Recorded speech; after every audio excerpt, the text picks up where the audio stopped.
gentle tiny tales for little hearts before they sleep. First, the moon who befriended a lonely owl.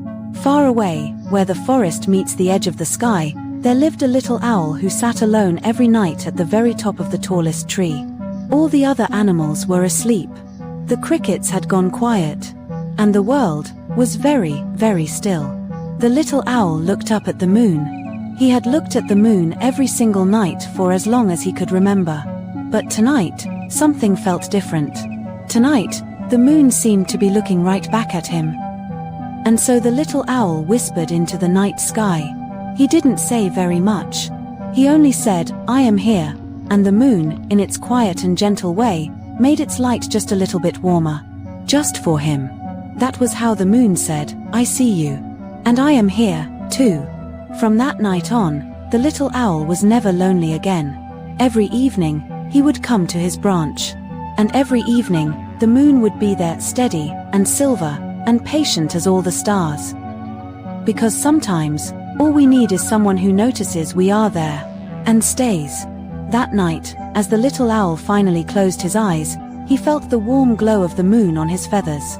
And he smiled in his sleep. The moon smiled too.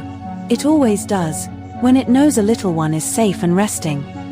And now, the star who helped a lost firefly.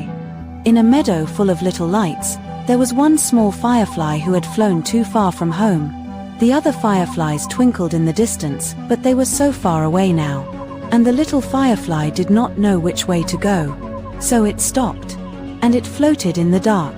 And its little light flickered with worry. High, high above, further than any wing could ever fly, a small star was watching.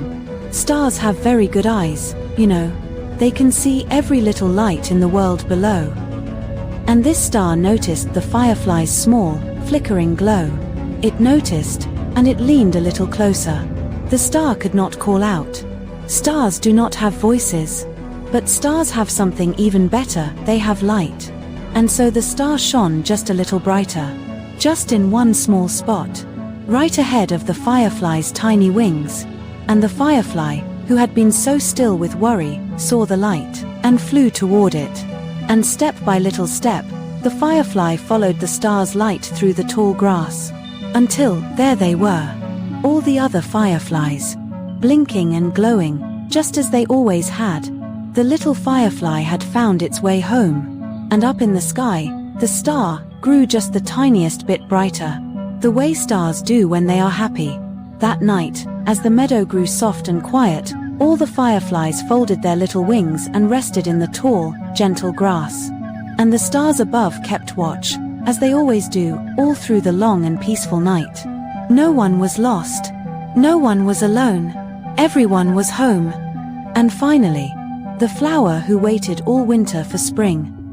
Under the snow, where the world was cold and white and very, very quiet, a tiny flower seed was waiting.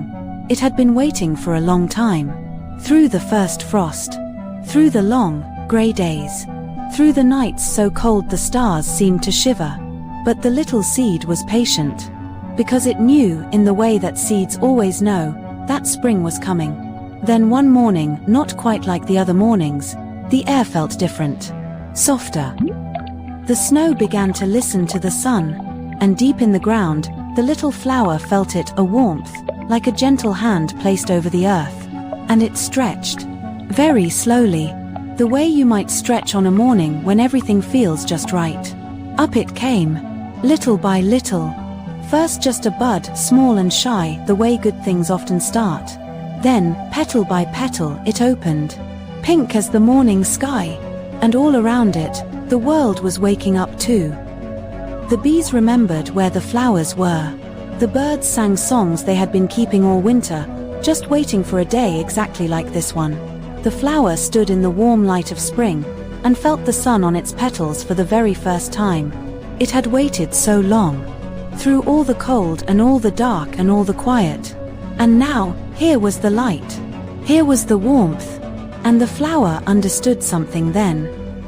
That waiting, when you trust something good is coming, is not the same as being lost. It is just resting. As the day grew soft and golden, The little flower closed its petals and rested, not because the day had been too much, but because it had been exactly enough. And as the stars came out, and the moon lit up the quiet meadow, everything that had been waiting was blooming. Everything that had been lost was home. And every little one, just like you, was safe and resting.